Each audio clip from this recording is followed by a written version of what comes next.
I just want to take a brief moment to thank everyone for joining us here today, and thank you, Birgit and Said, for agreeing and taking some time to present the master degree in system dynamics at Bergen University. I just want to take a very brief moment to invite people to join us at the International System Dynamics Conference. And we're meeting in Delft, the Netherlands, this next year in the summer, from July 20 to 24th. And the theme of the next conference is Navigating Uncertainty and Instability, Crafting Futures Together.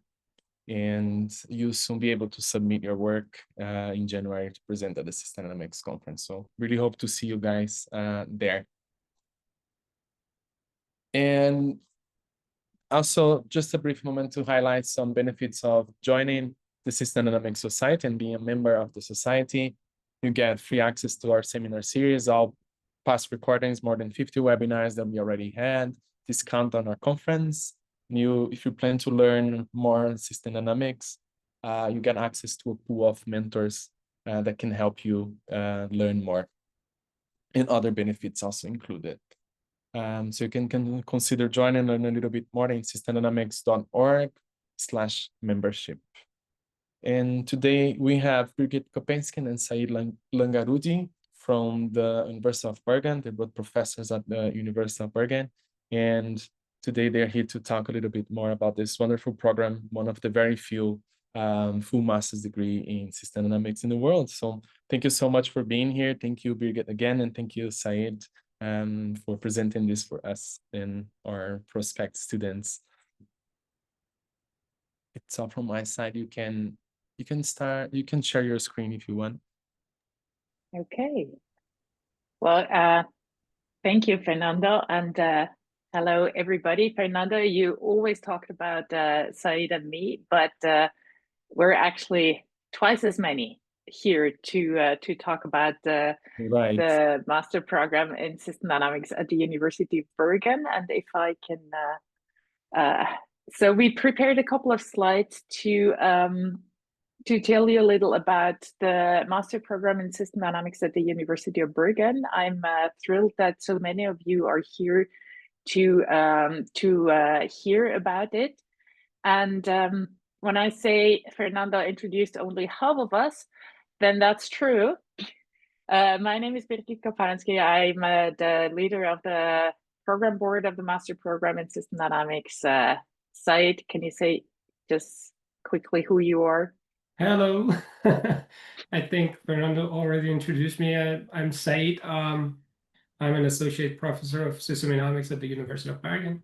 Yeah, and then we can probably move to Theresia. And yes, and we brought two students because as prospective students, you're probably much more interested in hearing firsthand what it's like to study system dynamics than hear professors bubble about the theory and the ideas, but being completely ignorant of the practice of the program.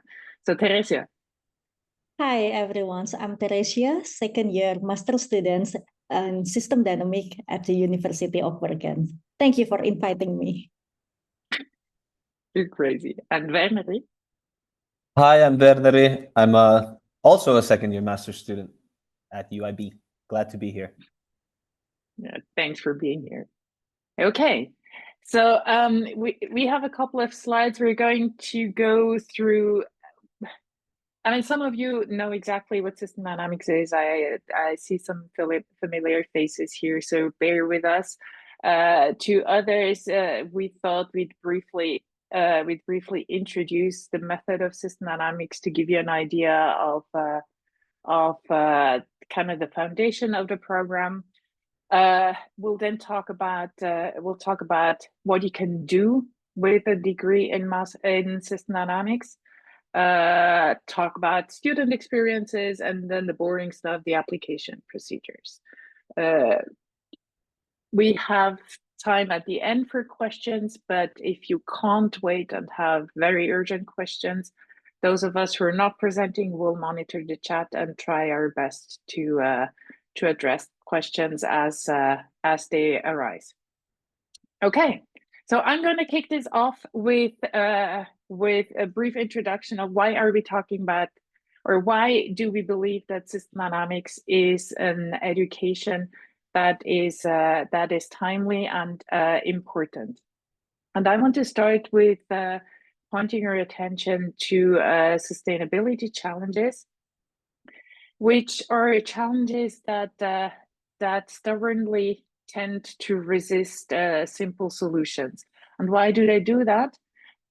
They're resistant to solutions because they're not just a consequence of one process or one driver in isolation, but sustainability issues are really wicked problems that are characterized of very high interconnections and also competing goals and priorities of different actors.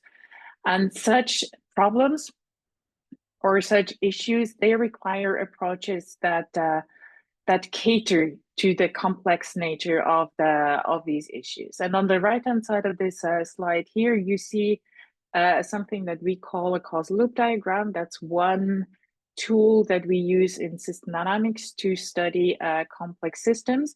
And this is a diagram that was not developed by us in isolation, but or a bit behind our desks at the university, but this is out of a report produced by the UN. So you can see that you can see already here that some of the big organizations depend on thinking or the capability to think in systems. So what is system dynamics? To me, system dynamics really is a happy marriage of systems thinking and computer simulation modeling. What I mean with systems thinking is a more qualitative skill where we try to understand the interconnections between system components and how they interact to affect or to generate a problem. And here you can see some of our previous students doing just that.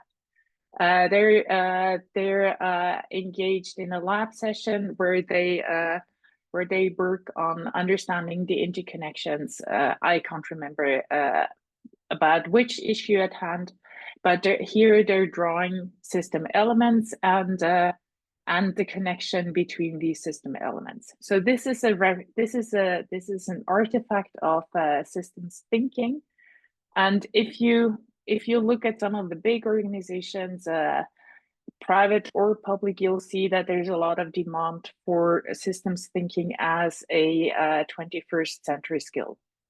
Now, what system dynamics does is it takes systems thinking and then formalizes it in a mathematical model, so that we can do simulation modeling and observe on a computer how problems unfold over time and how they react to interventions that we think are well-intentioned, but maybe don't have just the well-intentioned consequences that we want to see. So I said simulation, that sounds a lot like math and coding and all kinds of scary stuff. And there is some math involved, but I keep saying I can do it so you can do it. And I'm really not among the mathematically gifted. Don't talk to Said, he is. But that's why I am taking this slide. So do not panic. Yes, there is some math, but it's more about thinking logically than using very fancy equations and very abstract code. The way that we think, or the way that we develop models, is that we think about a real world system. Here we have a cute system with a predator and a prey. We represent the system visually using variables with real world names, and we visualize the processes that drive these variables and determine their development over time. We then use extremely complicated equations like the number of hairs that die every year depends on the number of links and the amount of hunger that the links has, namely the hairs killed per link.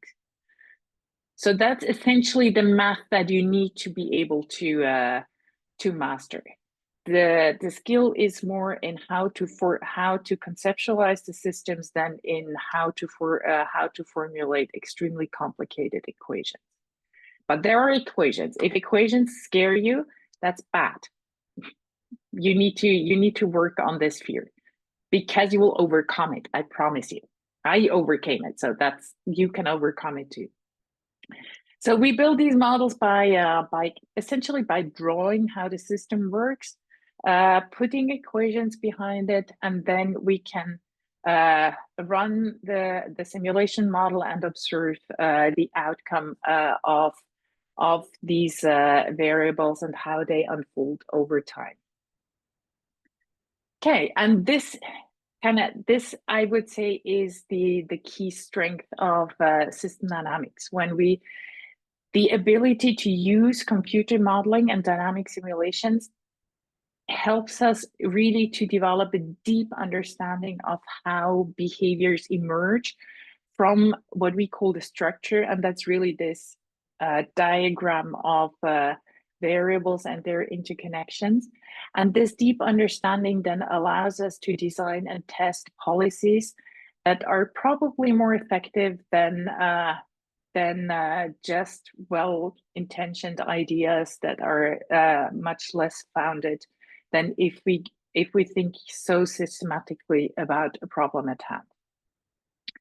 Now you might wonder, is this a method to study biological systems like hairs and links? It's not. The method is essentially domain agnostic and can be applied to a wide range of complex problems. For example, in the environment and sustainability domain, it can be used to study social and political issues. There are quite a number of practitioners looking into public health. There are many applications in business and economy. There's strong work in psychology and human behavior. There is work in biology, and there are many more examples. And we teach you this method, the fundamentals of the method, and how to apply the method to your problems of interest in our 2 years master program at the University of Bergen. So this is a picture of the city of Bergen with sunshine. That's not something that we can offer a lot. We can offer a lot of system dynamics, not a lot of sun. Bergen is the rainiest city in Europe, but that gives you extra motivation to study system dynamics. So this is a 2 years master program. We'll talk more about the application procedures and the requirements a little later on. But why do we think that you should apply? If system dynamics intrigues you, then you have to come to us, because Bergen offers the largest purely system dynamics master program in the world. And maybe not everybody writes in their job description, we need a system dynamics modeler, but technical skills, modeling skills are really quite sought after and an important skill for a career later on. And speaking of careers, I'm going to pass on to Said. Thank you, Birgit. And I should also thank Fernando and the System Dynamics Society for inviting us to do this presentation.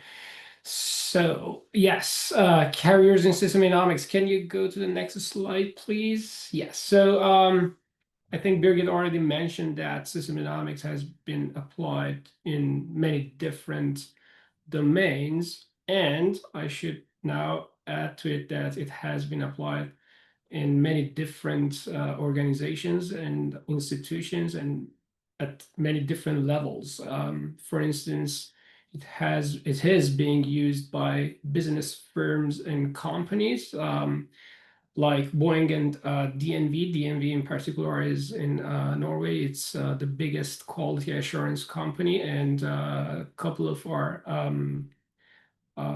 alumni have been hired by this company. As a matter of fact, if I'm not mistaken, at the moment we have two of our graduates at the moment working for them in their systemonomics team, systemonomics modeling team, working on energy transition outlook, which is a very influential work. So, and then we have consulting firms like Rand Corporation. A couple of my colleagues from old days are actually working in Rand Corporation, which is one of the biggest consulting companies in the US, working in many different actually domains like public health, economics, etc.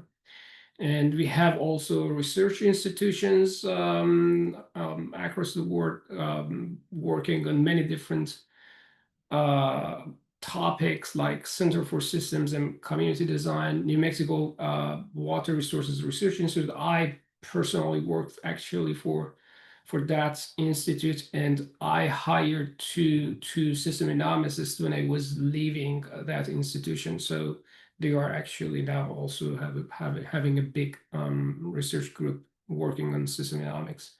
And system economics modeling, of course, focused on water resources issues. And then we have, I think we also have a couple of water resources research institutes in other countries. Like we have one in Norway, NIVA, and one of our previous graduates is working there. And we also have a couple more, maybe in Australia.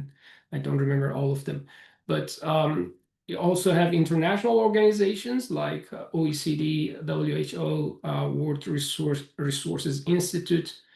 We have governments like US Environmental Protection Agency, US Veterans Affairs.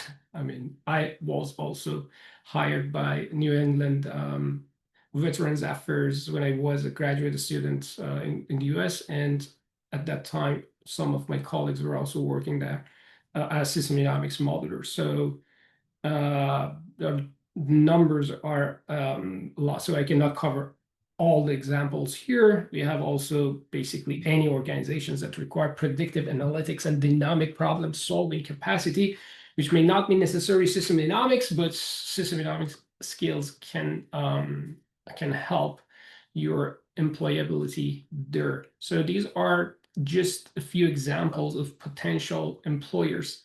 Next slide, please. And here we have 3 examples of our previous alumni who are now working for some of these institutions. Tone Wisnes working for Bergen Commune, Edward Romanenko working for DMV, one of those great modelers that I already talked about, and then Amanda Karapici, if I'm not mispronouncing her name. So these are just a few examples where we could actually agree to share their pictures and codes, but you can of course read their opinions about how system economics is important in their current job. So can you go to the next slide, please? Yes, then we have our study program next, which is organized in 4 semesters. So you have to go through these 4 semesters to graduate. The first semester of the program is focused on fundamentals of system economics, foundational theories and practices, and courses are designed sequentially, meaning that students go through about 6 weeks for each course, and then when it is done, final exam is done, then they go to the next course, and so on. And then in the second semester, some of applications will be practiced using those foundational theories. So we have, for instance, model-based policy design and analysis, where we focus more on policy. and how and all the theories about that and applications. Then we have analytical methods and advanced modeling, which is a little bit focused on different analytical approaches to address real-world issues. And then finally, we have client-based modeling project, which is, as the title suggests, project-based, working with real-world clients. And then in the third semester, we have some kind of like specialized topics like model-based interactive learning environments. In that course, students learn how to create user-friendly interactive interfaces. So that's users of the model can use the model to solve their problems and learn from them. And then we have dynamic complexity and decision experiments, where we learn how to use system dynamics to run experiments, design and run experiments. And then the final course that we have is writing, thesis writing, basically, that walks the students through the process of writing a proposal and then the actual thesis. In semester 2 and 3, students have an opportunity to go through an exchange program, so which is an Erasmus program. They can go to one of the 3 countries, Italy, Portugal, and Netherlands, Lisbon, I think, Palermo, and Nijmegen, and take those courses that are offered by those programs that are working with us.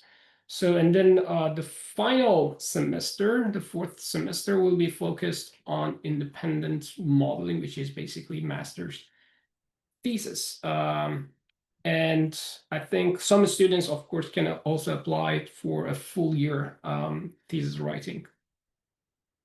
Yes, I think Birgit is helping me now. We have, I think, more partners than what I just mentioned. So we have Lisbon, Palermo, Nijmegen, Stuttgart, Istanbul, and Stockholm. I'm outdated. Thank you, Birgit. So, and next slide, please. Okay, and then as part of their thesis, the students will have the opportunity to work on their own projects, but we also have some ongoing research projects that can be also helpful. So students can take part in these projects if they want, if they are interested in.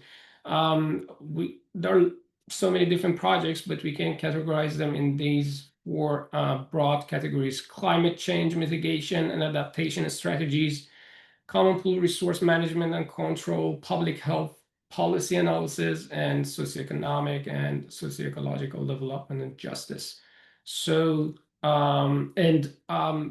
cannot, of course, promise, but sometimes there are some small funding that we can allocate to support some of the thesis. So, but that is, we cannot promise it. Of course, there is no guarantee, but that might be an opportunity.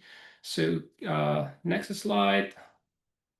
Okay, so as I said, students are free to choose any topic of their interest. They can work on any topic they want. But historically, this is just historical data. Historically, most of our students have been working on environmental, sustainability, and social issues. So majority of thesis topics are among these things, but there's also a big chunk of thesis topics focused on business, and a smaller share is for public health and psychology, methodology, and learning. I think for learning is basically on user interface design, learning environments, basically interactive learning environments. So yes, but again, this is not, so this is just the historical data. We can always work with students so that they can work on whatever topic that is interesting for them. Can you go to the next slide, please? And yes, I think that's all I had to talk about. Now I can hand it to either Verneri or Theresia. Thank you. All right. Okay. So Yeah. yeah. Thank you, Said. So okay, so let me start with the environment studying in system dynamic at the University of Bergen. So system dynamic is a new study, at least for me. I would say yes, it is challenging yet rewarding. So I come from business management backgrounds, and my friends' background are varying. Energy, environmental engineering, social science, politics, supply chains, what else? Public health, and everyone is able to learn system dynamics. This study requires us to be open-minded, be brave to stretch ourselves and challenge our previous knowledge. And what makes it more exciting is actually we help and support each other and we learn from each other. So I was drawn to this program because my passion in transforming insight into impact through analytics. And this study actually nurtured my curiosity to that. So yeah, this program requires us to show willingness to learn new way of thinking, to solve complex problems in a complex systems, and then develop the long-term impact as a solution. However, during the study, we as the students are also supported and encouraged by the wholesome academic research and environment. We have a strongly engaged professor who are helpful and supportive. We have student-led activity called Minds. It includes mentoring, additional study session if needed, project sharing session, even alumni or career engagement. We also have regular study groups, and some of the courses actually require project groups, which makes it fun. We have designated study rooms, and our library is also equipped with the study space if you need. And also we have strong connection with System Dynamic Society and Global Student Chapter, which also brings more holistic experience of studying system dynamic. Next slide, over to Verneri. Yes, hi. Thank you, Theresia. How do I start? So we are an extremely diverse group of people. I'm like really grateful to be able to meet people like Theresia, coming from Indonesia. Myself, I'm Finnish American, and in total we have 13 different nationalities out of 20 to 30 students, covering 5 different continents. So you can imagine that this brings such a diverse kind of perspectives into the classroom when we're talking about projects, when we're brainstorming ideas and sharing with each other, but also to the relationships that we have outside of the classroom. It's really interesting, and I know that many of the relationships I have here will be for the rest of my life. I can highly recommend to come in person if you have the option. It's obviously your choice, and the situation can determine that. But being in the classroom with the students is really engaging. And also, University of Bergen in general is quite a diverse place, and there's a lot of fun things to do. So you can go up into the mountains. You can find any sports you want to play. I joined some pickup soccer games, and even went to like some theater, some amateur theater classes and improv and these kinds of things. So you can find everything you want to do here outside of the classroom as well. Can you go next slide, please? So yes, it is a full-time studies. So you get a lot out of this program, but there is a buy-in, and the buy-in is that you have to commit. And if you're willing to commit, if you're curious, and if you're up for a challenge, then this can be the program for you. But I encourage, if you want to have a big impact in your career, you will be challenged outside of after your studies, no matter what you decide to do, and this is a good preparation for that. I think so. So it can be very rewarding. Also, the perspectives you gain outside of the classroom. I feel like I came into this study knowing that there's so many different complex problems out there, but this gives me a kind of lens, a system lens into viewing the world and to have a better understanding of what's going on and making sense. So that's that. And you can work 50% on the side. I can attest to that because I work part-time alongside these studies. Sometimes it's a bit overwhelming, but we manage. And if I can do it, then so can you. That's all I got.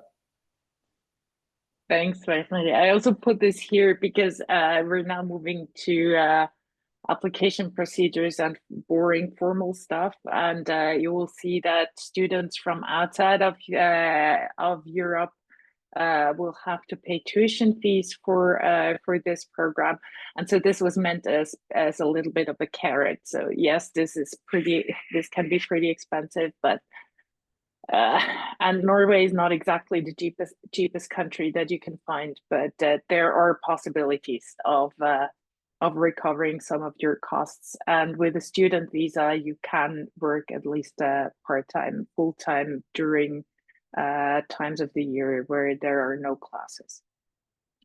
Yeah, thanks everybody. Let's move on to the boring stuff, application procedures and requirements. So the application process at the University of Bergen and at every university in Norway is 3-stage. There are 3 deadlines depending on where you're applying from. The first deadline is coming up. This is for citizens from outside the European Union. And that deadline is on December 1st.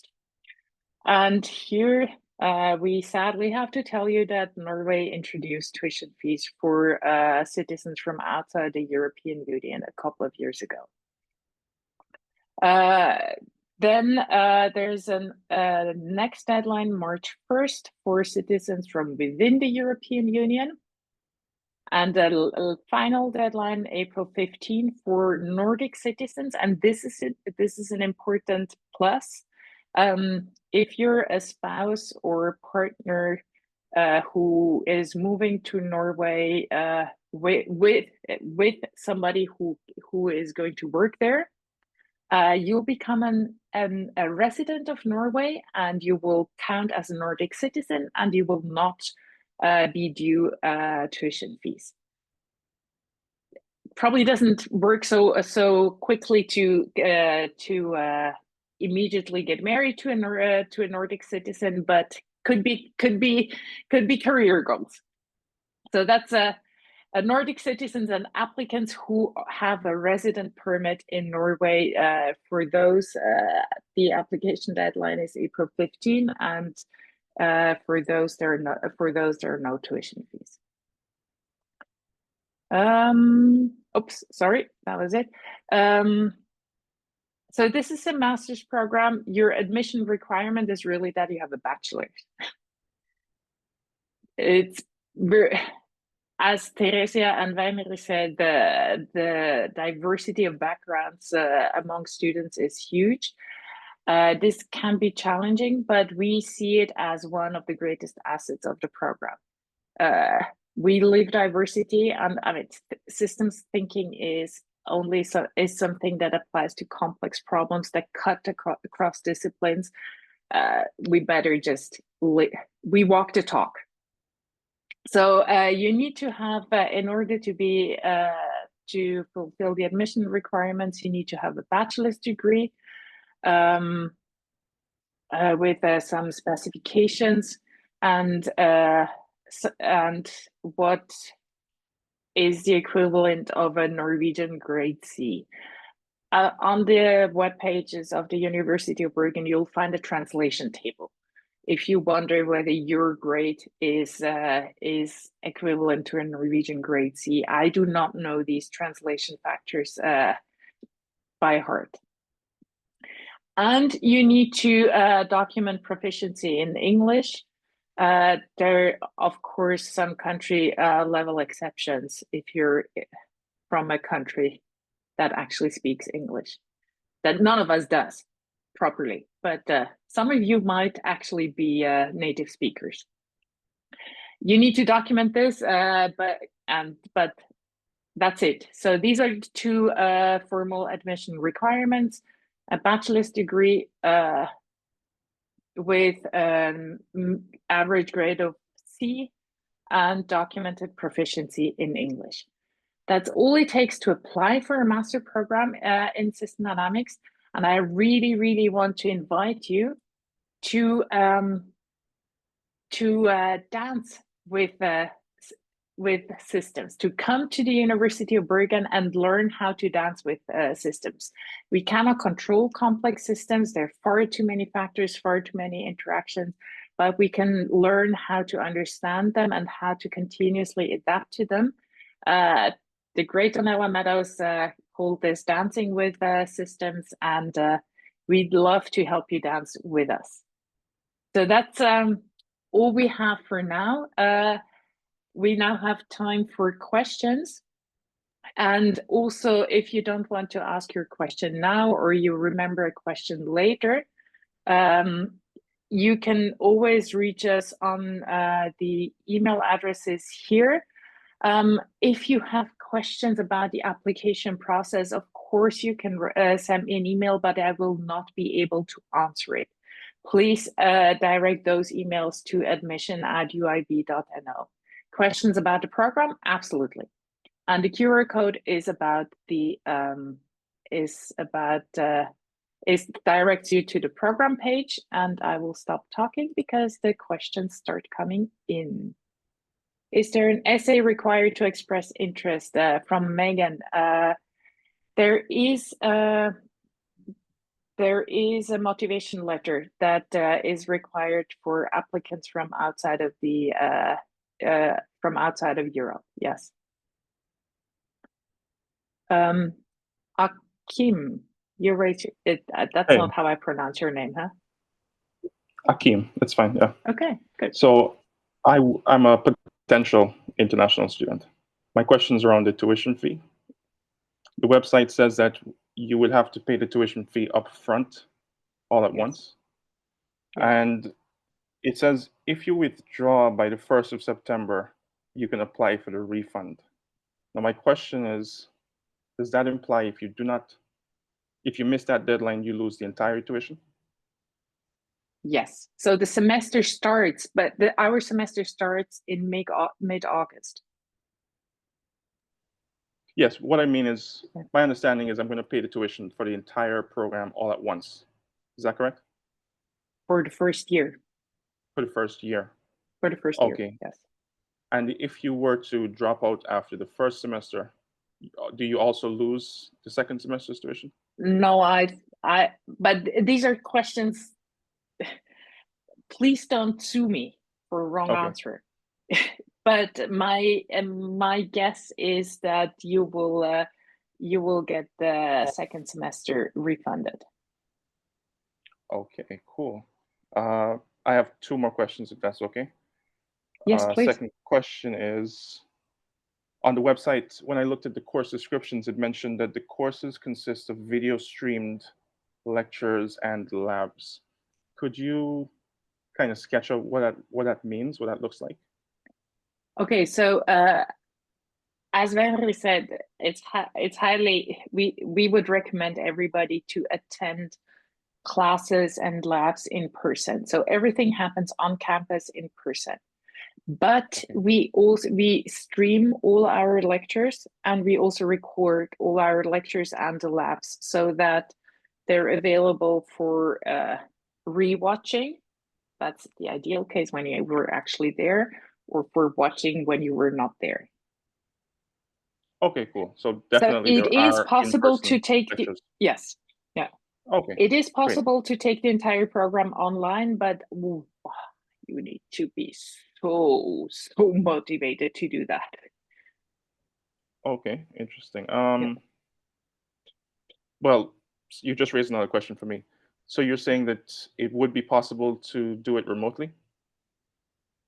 It is possible to do it remotely. The tuition fees stand. Sure. Okay, fine. Yeah. Final question for now. Could you just sketch out what a realistic path to the PhD might look like? Well, you finished the master's. That you need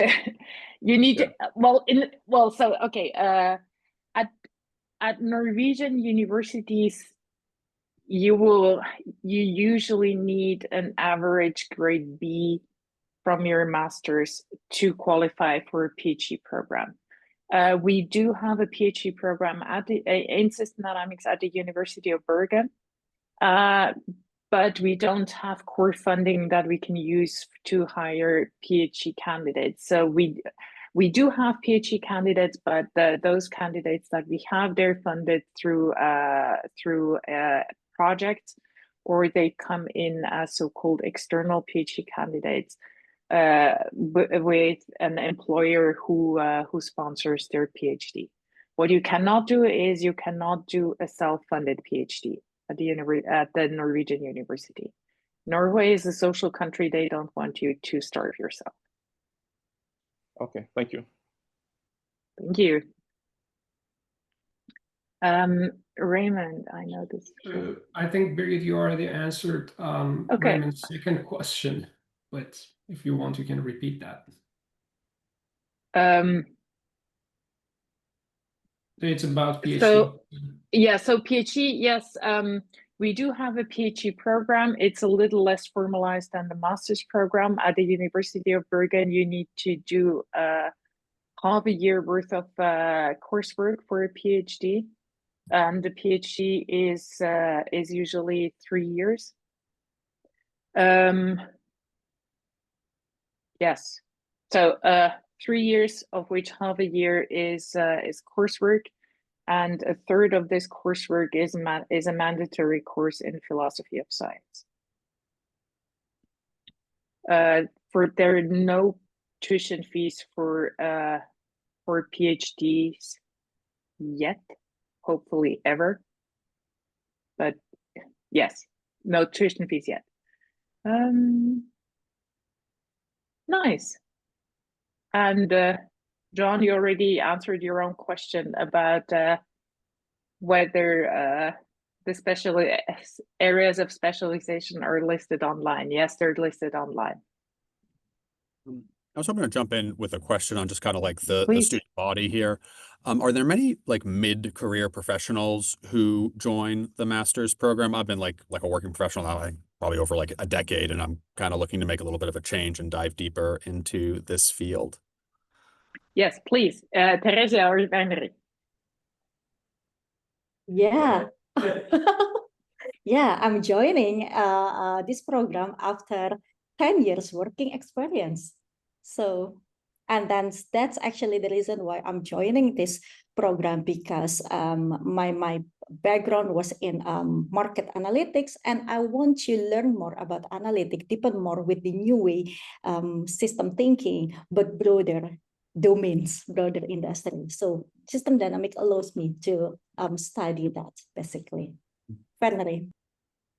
That's wonderful. Yeah. And So I was 5 years working in finance. So working with financing tech companies, and wanted to expand my knowledge and learn an analytical tool that I can apply later. very cool. And then sort of this sounds like this is a very career-focused program. In practical terms, like what are the moves that students are making throughout the program, and especially toward the end, to actually like get a job at the end of the master's program? So I can only speak on my own behalf, and maybe Birgit and Said want to chime in, and Theresia also. So I want to continue with a PhD. Some options are obviously looking for academic PhDs. In Norway, there's also the possibility of an industrial PhD, where you can find a company to finance your PhD and basically solve a problem or work on a problem that they're having. So that's an interesting option that I think about.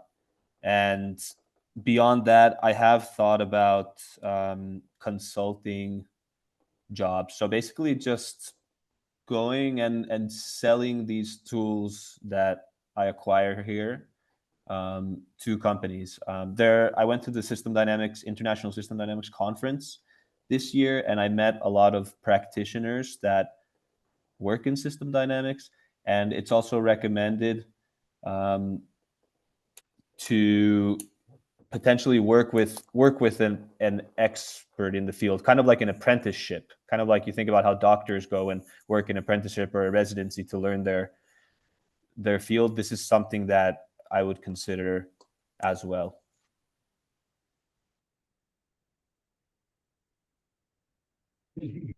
Yeah, I just want to add a little bit more. Basically, pretty similar what Fernand has mentioned. My plan is either to get into the PhD or basically also into the consulting or basically on the policy development area because that's where my passion is, to turning the insights into the impact, right? So that's the area that I'm looking for basically in public or private industry. It doesn't really matter. And that's actually what I love more about these programs. You can practice that. You can practice it's not only studying in the class, but for examples, I work with Said for certain projects. And then actually that's also practice for me to engage with the stakeholder, clients, to also work in real case study. And yeah, it allows you basically to, expand your boundary. Again, system dynamics term, boundary. Yeah, expand your knowledge, expand also your patience, or even your interest area, so that you can explore more for the career trajectory in the future. I really appreciate that. Thank you both. And I'm actually coming from like the consulting background. I've worked mostly with smaller firms and stuff like that, and especially in the nonprofit sector. It seems like what I'm seeing that system dynamics is mostly applied though in like mid to larger sized organization. Is that fair to say, or do you see this applied in kind of smaller, more startup-y type environments? Oh, good question. So actually, when I mentioned working in finance, like it's specifically with startups and as a consultant as well. So I have thought about this topic a lot. Yeah, it's true that system dynamics is a valuable skill. So you also you don't want to sell it for cheap in a way that it takes a lot of it's valuable. So in that sense, startups might not have the purchasing power to to buy the tool. Also, yeah, there's a lot of intricacies to what startups need to focus on as well, right? So founders need to focus on getting the next customer. However, I did a project in our System Dynamics 304 class, which was modeling a startup and modeling how they grow and how they get to customers and how they develop their product. And that was interesting. People were interested in that. I interviewed startups when I created that model, and it might not be that the startup or the small enterprise is your end client, but it might be an incubator or a university tech transfer office or an accelerator program. So it might be another stakeholder who is not like, let's say, the end user. I would also mention that at MIT, they have developed a clean start simulator. So this is like a clean energy ventures simulator. So they took a model. It was a PhD project of David Miller at MIT. And then they made it into a simulation model so that early stage entrepreneurs can test basically simulate like a virtual laboratory of can they make the right decisions to build a successful venture. So, if you're really interested in that, you can make a non-profit simulator tool that can be applied widely and be really useful for people. So there's a lot of opportunities. Very cool. Thank you.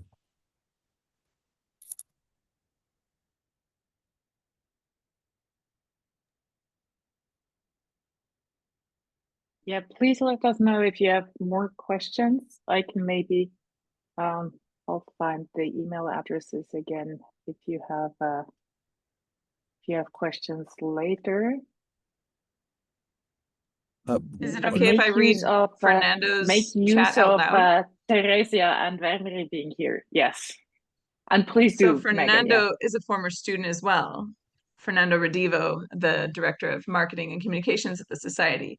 And he wrote in the chat, as a former UIB student myself, choosing this master's was one of the best decisions of my life. The program and the connections I made there paved the way for me to work with both the Society and the Millennium Institute. I highly recommend it to anyone interested in entering such an international and diverse field. Could you all clarify quickly, that was it the European Masters in Systems Dynamic that seemed to have disappeared? That Okay. is correct. It's currently not active. Yes. But we might talk about this a little later, but we're currently in the process of signing the respective agreements with the university in Nijmegen that specializes in group model building, to have a double degree between the University of Bergen and the Radboud University in Nijmegen. So there is a kind of a baby alternative to EMSD, to the European Masters in System Dynamics. And I've scoured the System Dynamics site quite a lot. It seems, as far as like rigorous degree programs that are, again, like really professionally and like career focused, your program is probably like the best one, and like kind of it as far as what you can find internationally. If you say so, I'm sure that's correct. Absolutely. I didn't want to brag that much, but yes. Theresia and Werner, did y'all explore other options before settling on this program? They never settled. Well, to be honest, yes. I was exploring some other options, and in specifically in Norway, because I want to live in Norway. I want to explore Norway. My background was from the business, and then I work in the marketing analytics. So by nature, I was exploring also business analytics area, but at that time, then I came to system dynamics. I learned more about system dynamics. Then I understand that in system dynamics, I can expand my knowledge basically. It's not forgetting the previous knowledge, it's not forgetting the previous experience, but enriching it. So that's also the reason why I come into the system dynamics. And as you mentioned, that we can also use this system thinking even to the small industry, even to the small company, to the startup, because what you need to have here is the system thinking. And then within the small industry itself, there are a lot of interconnected variables that sometimes you miss out because you only focus on the short-term solutions. But now you are challenged by this study to expand your view, thinking, and then provide the long-term impact solutions rather than fixing a small piece of problem. Yeah, from my side, I went into it knowing that I want to study system dynamics specifically. So I got originally interested through Lineage to Growth report, and then I heard about Steve Keen's work on macroeconomic modeling, and then I listened a lot to Donella Meadows and Jay Forrester, and just got really intrigued by system dynamics specifically. So I considered only the University of Bergen program and the EMSD program. So yeah, and then I settled on UIB because I attended these seminars like you did as well. But I came to the conclusion that jumping around different universities, different countries, would kind of put the focus on something other than the modeling itself. And that if I just sit here in Bergen for 2 years, I'll come out of it as a better system dynamics modeler and systems thinker, and my skills will be better. So that's how I settled here. Thank you both. Teresia and Werner, I don't know if y'all have been very generous with your time already. If you might be, would you all be willing to like a follow-up like meeting or something like that to kind of talk more one-on-one? Thank Sure, you. that works for me. I can put my I'm fine with that. email. Thank you both.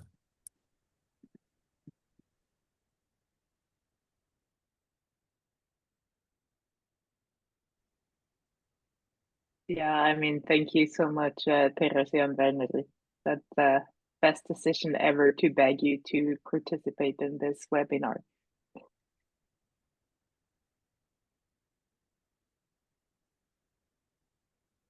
Okay, I think you now have everybody's email.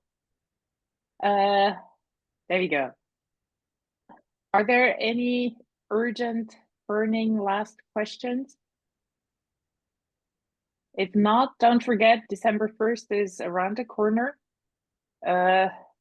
If you are not from an English-speaking country, the language documentation of English proficiency takes some time, so don't misperceive delays. If you have any questions, please let any of us know.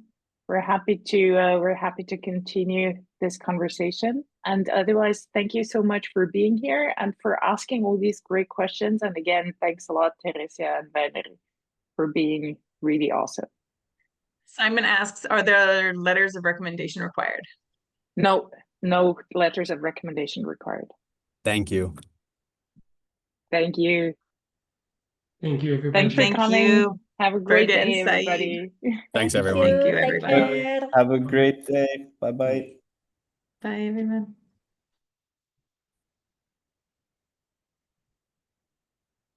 Okay. There you go. Thanks for hosting this, Megan. Thank you, Megan. You're welcome. I'm glad we were able to do it before that December 1st deadline, because I think we have some interest from people outside of the EU. That will be amazing, yes. Yeah.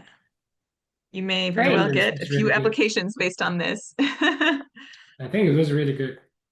Yes. Thank you. Yes. Thanks for doing Thank you this. so Yes, much. thanks a lot. Have a Take care. great, whatever it See is, you in Delft. afternoon. Afternoon. It's 1 p.m. where Afternoon. I am. Okay, good. Afternoon. Thanks. Talk to Take you care. soon. Bye, Bye. everybody. Take care. Bye-bye.